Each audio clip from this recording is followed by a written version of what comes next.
Well, thank you all. Thank you for that wonderful introduction. As they said, my name is Jaenna Wessling. I'm a fourth year candidate here at the Bren School, and I study the sustainability of apparel. And today I'll be walking you through my first chapter, where I focus on understanding what is the life cycle carbon footprint of global apparel. So in the last 15 years, we've seen a doubling of the global garment production in the world. And currently we see that the estimate of annual global apparel production is between 32 to 62 million tons of garments produced every single year. And this is projected to increase to 102 million tons by 2030. 102 million tons is a lot of tons, and that's equal to about 146 Taipei 101 buildings. Don't forget Alex Honnold on there too. Imagine him climbing 146 towers full of clothing. That's a lot of clothing. And there are many reasons why this amount of clothing is being produced, such as in the 1990s, we had lifted trade restrictions that caused more outsourcing of the production of clothing and caused the price of clothing to decrease. And that has fueled a lot of the fast fashion business models that we are seeing out here today, with rapid cycling of these clothing being put out into the market. We've also seen increases due to increased population, increases in growing middle class wages, and the more free spending of money from those free classes, and also from the influence of social media and these crazy influencers out here making these videos of themselves promoting clothing. Yeah. Okay. So you caught me. I'm also guilty of this. And this is just to show that all of us are human beings, whether you're into fashion or an influencer or not, we're all here contributing to this. And it's really important that we understand the impacts that we create from contributing to the clothing industry. And so, again, due to its magnitude, the global apparel industry releases many greenhouse gas emissions and other impacts as well. These greenhouse gas emissions come from various activities throughout the life cycle, including through agricultural activities, the production of raw materials for synthetic or cellulosic fibers, the electricity and thermal use that occurs during the production of these fibers and clothing, as well as for the use phase as well. Transportation and end of life also contribute to this. And I selected greenhouse gas emissions to assess here because they are the most widely studied in the apparel industry, but it's also important because we know what happens throughout these cycles for a small amount of clothing, but there has not been a global amount that has been estimated for the entire life cycle.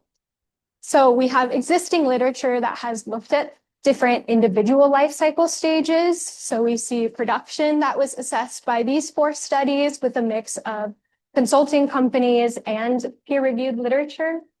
But only one study has looked at the use phase in entirety for the global scale, and that was a consulting company. And only one company, Fontis 2018, looked at transportation and end of life.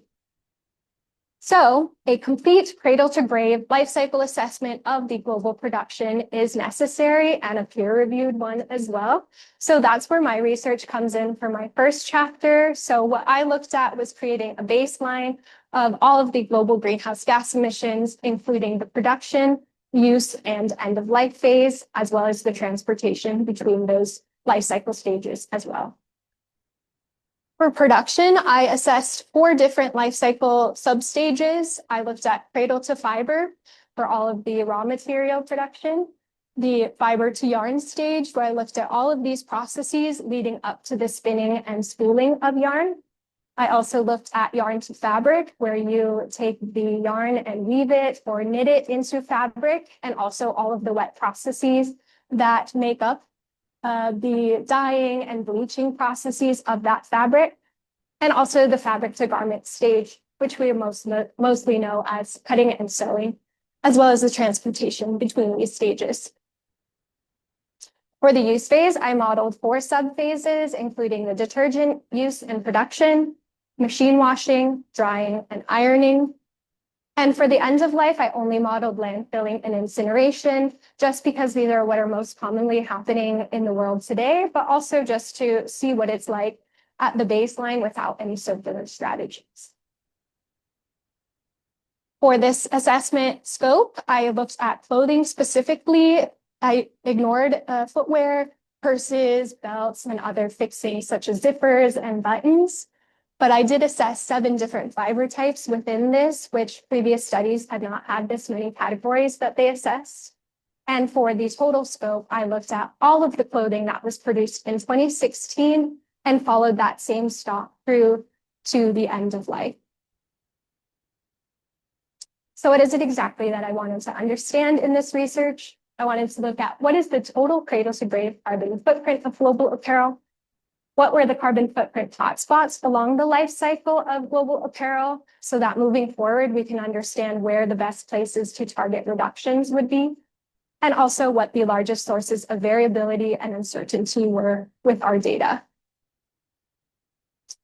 So in order to calculate these greenhouse gas footprints, I looked at for production and end of life specifically, I had to find greenhouse gas intensities for each life cycle stage. And I found this from the literature in peer-reviewed studies and also in industry reports as well. And I multiplied that by the mass by fiber type. So each fiber type, I got this data from the PCI 2017 report, but also for the production stages, I had to multiply this by losses, because as you make fiber and you make yarn and you make clothing, you're losing fibers along the way. So that's also accounted for here in this sum. And that gives us the greenhouse gas emissions per life cycle stage. For the use phase, this is a little different in that since it requires electricity to run each of the different machinery types, I had to calculate a global average electricity grid mix intensity. And I multiplied that by the average global machinery intensity for a washing machine, a dryer, or irons. I also calculated a global average lifetime number of washes, dries, and irons for those items as well, which I used survey data for different global regions. And for example, the lifetime number of washes would be about 51 washes, and the irons were about 19 irons. And again, multiplied that by the mass of all of the garments to create the greenhouse gas emissions. For our preliminary results, I found that production produced the largest impacts out of all 3 life cycle stages at 1,048 megatons of CO2 equivalent, which is equal to about 73% of the total life cycle impact, which was about 1,434 megatons of CO2 equivalent, which is equal to about 5 million flights between Los Angeles and Tokyo. So that's a lot. The second phase that had the greatest impacts was the use phase at 356 megatons of CO2 equivalent, which is equal to 25% of the life cycle impact. And the end of life actually only released 30 megatons of CO2 equivalent, which is equal to 2% of the total life cycle impact, which is important to note because many companies are currently trying to promote circularity and doing these end of life processes, but unless that is actually displacing the production of virgin fiber, you're going to have not as many savings for the greenhouse gas emissions.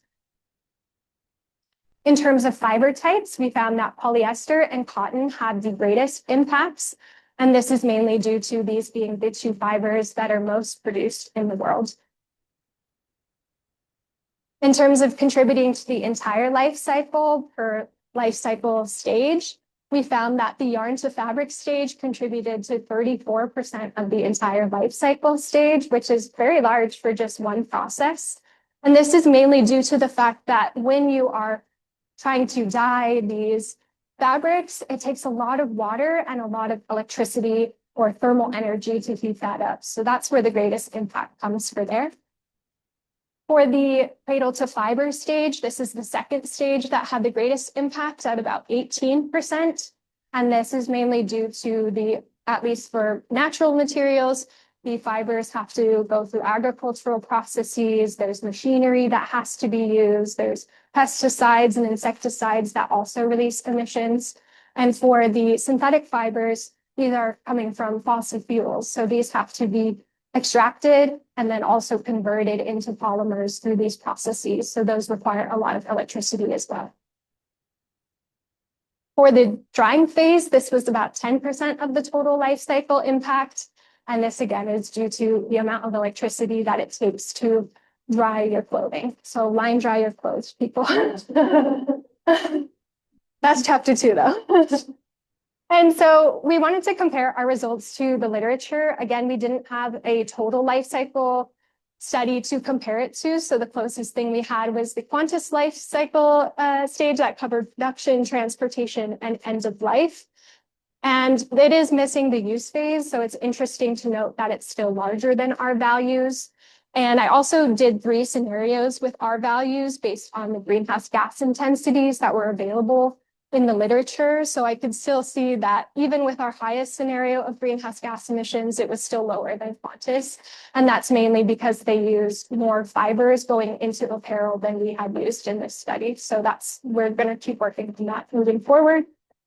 For production specifically, we can see that our values are in the lower to middle range compared to the other literature, but we can kind of see that these two are still outliers comparatively.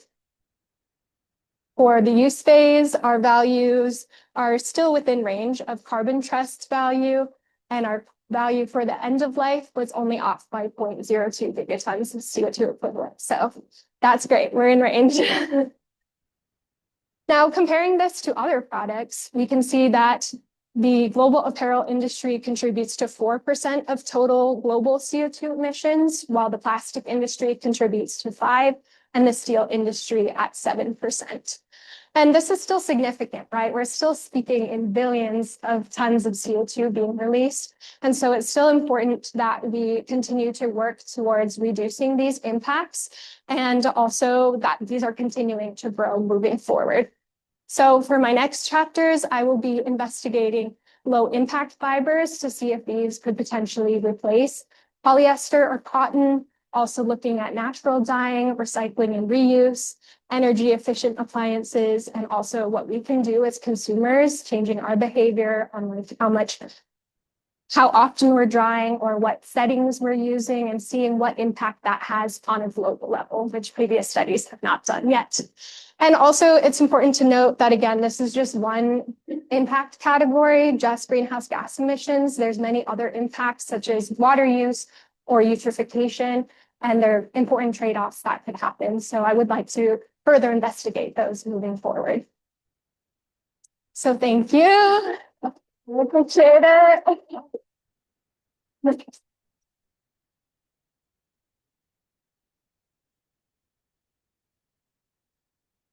And I'll open it to questions. Or Yeah.